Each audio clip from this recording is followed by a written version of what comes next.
ام المؤمنین حضرت سیدہ عائشہ صدیقہ رضی اللہ تعالی عنہ آپ فرماتی ہیں جس کا مفہوم ہے کہ میں ایک اونٹ پہ سوار تھی، وہ اونٹ نہ کچھ سرکش تھا۔ آپ فرماتی میں نے اس کو نہ کوئی سزا دینا چاہی، اس کو مارنے کا ارادہ کیا، تو حضور نبی کریم علیہ السلام نے مجھے ارشاد فرمایا اے عائشہ نرمی اختیار کرو، اے عائشہ نرمی اختیار کرو، کیونکہ یہ جس چیز سے نکل جاتی ہے اس کا حسن ختم کر دیتی ہے، اور جس چیز میں یہ ہوتی ہے یہ اس کے حسن کو اور بڑھا دیتی ہے۔ ٹھیک، اس لیے حضرت ہمیں آج دین نہیں آتا، ہمیں دین نہیں آتا۔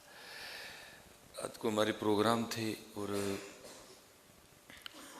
شدید دھند تھی کہ حد نظر صفر تھی، حضرت کچھ نظر نہیں آ رہا تھا۔ ہم نے پروگرام والوں سے کہا حضرت جی زندگی بڑی قیمتی چیز ہے، تو کوئی معافی دے دیں پھر صحیح انشاءاللہ۔ لیکن نا ٹائم دیں تو پہلے سوچنا سی اللہ حضرت سڑکیں خالی تھی، کو بیچارہ وہی نکلا تھا جو ہماری طرح بڑا مجبور تھا، باقی کوئی بھی نہیں تھا۔ حضور کیا فرماتے ہیں عائشہ نرمی اختیار کرو۔ نہیں حضرت جی محفل تو اللہ اور اللہ کے رسول کے ذکر کا نام ہے، کہ سلیمان کا نام محفل ہے، اس لیے حضرت جی دین سیکھو، ہمیں دین نہیں آتا۔ اللہ اصولی طور پہ ہونا چاہیے تھا کہ موسم کے یہ تیور دیکھے محفل والے خود ہی ہمیں کہتے ہیں حضرت آپ نے بڑی دور سے آنا ہے، بڑی دھند ہے، زندگی بڑی قیمتی چیز ہے، محفل فرض نہیں ہے، واجب نہیں ہے، ایک مستحب عمل ہے، خدا نخواستہ راستے میں کوئی حادثہ ہو جائے، جان چلی جائے تو کوئی نہیں، انشاءاللہ اللہ زندگی دے ہم تلاوت بھی کر لیں گے، نعت شریف بھی پڑھ لیں گے، جو ہمارے مقامی عالم دین ہے وہ کوئی تھوڑا سا بیان بھی کر دیں گے، تو آپ نہ آئیں۔ لیکن ہم نے جس کو کہا نا انہوں نے کہا نا ٹائم دیتا تھا ہوں پاویں مرو تو پاویں جیو پہنچو۔ اس لیے پتر میں بس آپ کو اتنا کہوں گا دین سیکھو اور نرمیاں بانٹو۔ میرے نبی علیہ السلام کا جو دین ہے وہ محبت، اور اسی لیے تو میں کہتا ہوں حضرت جی تقریباً 75 سال ہو گئے پاکستان بنے ہونے کو ہیں، حالانکہ انہیں چاہیے تھا کہ ہمارا کردار دیکھ کے نا پاکستان میں جتنے عیسائی ہیں سارے مسلمان ہو جاتے، حالانکہ انہیں یہ چاہیے تھا کہ ان 75 سالوں میں ہمارا کردار دیکھ کے نا پاکستان میں جتنے ہندو بس رہے ہیں سارے مسلمان ہو جاتے، اور کی ہیں ہمارے بڑوں نے، میں کو آپ کو کوئی رانجہ نہیں سنا رہا، کی ہیں حضرت جی۔ اور حضرت جی میری بات یاد رکھنا، تلوار سے آپ ملک تو فتح کر سکتے ہیں، دل نہیں فتح کر سکتے حضرت۔ میں کو تلوار کا انکار، جب انشاءاللہ تلوار اٹھانے کی کبھی باری آئی تو پھر آپ کو بتائیں گے ہمیں تلوار بھی اٹھانی آتی ہے۔ اگر کبھی تلوار اٹھانے کا وقت آیا نا، یہ تو نہیں نا حضرت کو زید بکر اٹھ کے جہاد کا اعلان کر دے تو ہم نہیں، جو جہاد کی شرائط ہیں وہ پائی جائیں تو انشاءاللہ پھر ہم آپ کو بتائیں گے کہ ہمیں تلوار اٹھانی نہیں چلانی بھی آتی ہے اللہ کے فضل سے، ٹھیک ہے۔ لیکن پتر اپنوں تو نہیں نہ اٹھاتے ہیں ہمارے، آپ تلوار سے ملک فتح کر لیں گے، آپ تلوار سے دل فتح نہیں کر سکیں گے حضرت، دل کردار سے فتح ہوں گے حضرت، دل کردار سے فتح ہوں گے۔ حضرت بایزید بسطامی علیہ الرحمہ لکھا ہے کہ آپ کا ہمسایہ مجوسی تھا، آتش پرست تھا، وہ کیونکہ حضرت کا تو معمول تھا آپ ساری رات نفل ادا فرمایا کرتے تھے، اپنے سین میں نا حضرت آپ قیام فرمایا کرتے تھے۔ وہ ایک رات ہوا اس طرح کہ ہمسائے کے گھر سے نا مسلسل بچے کے رونے کی آواز آتی رہی، رات کو تو آپ نے جانا مناسب نہیں سمجھا، صبح ذرا تھوڑی گہما گہمی ہوئی تو آپ نے دروازے پہ دستک دے دی، اب اندر سے ایک باپردہ خاتون نے دروازہ کھولا، آپ نے کہا ساری رات گھر سے بچے کے رونے کی آواز آتی رہی ہے، خیر تو ہے؟ اس نے کہا میرا خاوند تجارت پہ گیا ہوا ہے، لیٹ ہو گیا ہے، اس کی غیر موجودگی میں میرے گھر بچہ پیدا ہوا ہے، اب وہ جو پیسے دے کے گیا تھا وہ ختم ہو گئے ہیں، کتنے دنوں سے میں بھی بھوکی ہوں، میرے بھوکے ہونے کی وجہ سے اب سینے میں دودھ کا ایک قطرہ بھی نہیں. اور آج رات کو تو نوبت یہاں تک پہنچ گئی کہ ہمارے گھر میں دیے میں تیل ڈالنے کو بھی نہیں تھا. بچہ بھوکا بھی تھا, گھر میں اندھیرا بھی تھا, بچہ ساری رات روتا رہا. آپ تڑپ گئے, بایزید تو ساری رات نفل پڑھتا رہا اور ساتھ والے گھر میں یہ حال تھا کہ نہ روشنی تھی اور نہ کچھ کھانے کو تھا, ماں بھی بھوکی تھی, بچہ بھی بھوکا تھا. تو کل جا کے اللہ اور اللہ کے رسول کو کیا منہ دکھائے گا؟ اب اسی وقت بازار گئے, سودا سلف خریدا, جو ضرورت کی اشیاء تھی ساری لا کے دی. کہا میں بھی دھیان رکھوں گا, اگر تجھے بھی کبھی ضرورت پڑے تو مجھے اطلاع کر دینا, میں خیال رکھوں گا. مختصر اس کا خامد واپس آ گیا. ظاہر اس کو بھی پتا تھا میں لیٹ ہوں. اس نے سب سے پہلے آتے سوال یہ کیا کہ پیچھے سے پریشانی تو نہیں ہوئی؟ اس نے کہا بس ایک دن بڑی ہوئی, پھر اس کے بعد کوئی نہیں ہوئی. اس نے کہا ایک دن کیا ہوا؟ اس نے کہا جو پیسے دے کے گئے تھے ختم ہو گئے, میں بھی بھوکی تھی, سینے میں دودھ بھی کوئی نہیں تھا, بچہ بھی بھوکا تھا.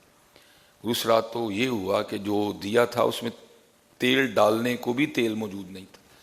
بچہ ساری رات بھوک اور اندھیرے سے روتا رہا. جو ہمارے ساتھ رہتے ہیں نا بایزید مسلمان, صبح ہوتے انہوں نے میرے دروازے پہ دستک دی, بچے کے رونے کی وجہ پوچھی. میں نے آپ کا نہ بتا دیا, بچے کا بھوکا ہونا بتا دیا, دیے میں تیل کا ہونا نہ بتا دیا. اسی وقت بازار گئے, سارا کچھ خریدا, لا کے مجھے دیا اور کہہ کے گئے اگر پھر کوئی پریشانی ہو تو بتانا. اور وہی خبر لیتے رہے میری. اب وہ کہتا ہے باقی کام تو بعد میں کروں گا, چلو پہلے میں ذرا جا کے حضرت بایزید کا شکریہ ادا کر لوں. وہ آپ کا شکریہ ادا کرنے آیا. حضرت میں آپ کا ہمسایہ ہوں, آپ نے بڑی شفقت فرمائی میری غیر موجودگی میں, تو میرا شکریہ قبول فرما لے. اب آگے سے فرمانے لگے بھائی تو شکریہ چھوڑ, بس یہ مجھے بتا وہ جو ساری رات بچہ روتا رہا اس پہ تو نے مجھے معاف کر دیا ہے؟ ہاں پتہ. اس طرح اسلام پھیلا ہے حضرت, اس طرح اسلام پھیلا ہے. جس طرح ہم پھیلانے نکلے ہیں اس طرح نہیں پھیلے گا, اس طرح اسلام پھیلا ہے حضرت. وہ آگے سے حیران ہو کے عرض کرتا ہے حضرت میں آپ کا شکریہ ادا کرنے ہوں, آپ ایسی باتیں کر رہے ہیں. ہم نے فرمایا نہیں, ہم نے جن سے دین سیکھا اور انہوں نے جن سے سیکھا ان کو صحابہ کہتے ہیں. اور صحابہ رضوان اللہ تعالیٰ علیہم اجمعین بیان کرتے ہیں کہ حضور نبی کریم علیہ الصلاۃ والسلام ہمسائے کے لیے اتنی تاکید فرمایا کرتے تھے کہ ہمیں گمان ہو گیا تھا کہ حضور نبی علیہ السلام ہمسائے کو وراثت میں شریک نہ کر دیں. رکھو ہمسائے کا دھیان رکھو, ہمسائے کا دھیان رکھو. اور یہاں یہ حالت تھی, بایزید نفل پڑھ رہا تھا اور چھوٹا بچہ بھوک اور اندھیرے سے روتا رہا. تو شکریہ کو چھوڑ, بس یہ بتا تو نے مجھے معاف کر دیا. آگے سے پھر وہ مجوسی کہتا ہے حضرت آپ بھی پھر معافی کو چھوڑیں اور کلمہ پڑھا کے نا مجھے سونے دین میں داخل کر لیں. فرمایا عائشہ نرمی اختیار کرو, عائشہ نرمی اختیار کرو, عائشہ رضی اللہ تعالیٰ عنہ نرمی اختیار کرو. پتر غلطی بندے سے ہی ہوتی ہے, ہو جائے تو معافی مانگ لو, لیکن غلطی ہونے کا یہ مطلب نہیں کہ بندہ رک ہی جائے, نہیں, چلتے رہو. غلطیاں ہوں گی, بس جہاں ہو وہاں معافی مانگ لینا اور چلتے رہنا. مٹھی مٹھی چال نہ چھڈی,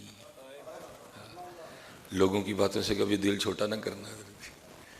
ہمیں تو صرف باتیں ہوتی ہیں نا, ہمارے محبوب کے راستے میں تو کانٹے بھی بچھائے گئے تھے, آپ پہ تو دوران نماز اونٹ کی اوجری بھی رکھی گئی تھی. لوگوں کی باتوں سے دل چھوٹا نہیں کرنا, ان کا کام ہی باتیں کرنا ہے. مٹھی مٹھی چال نہ چھڈی, مٹھی مٹھی چال نہ چھڈی, کچھ نہ کچھ بن جاسی, آخر ایک دہاڑے نفس کمینہ میدانوں نس جاسی.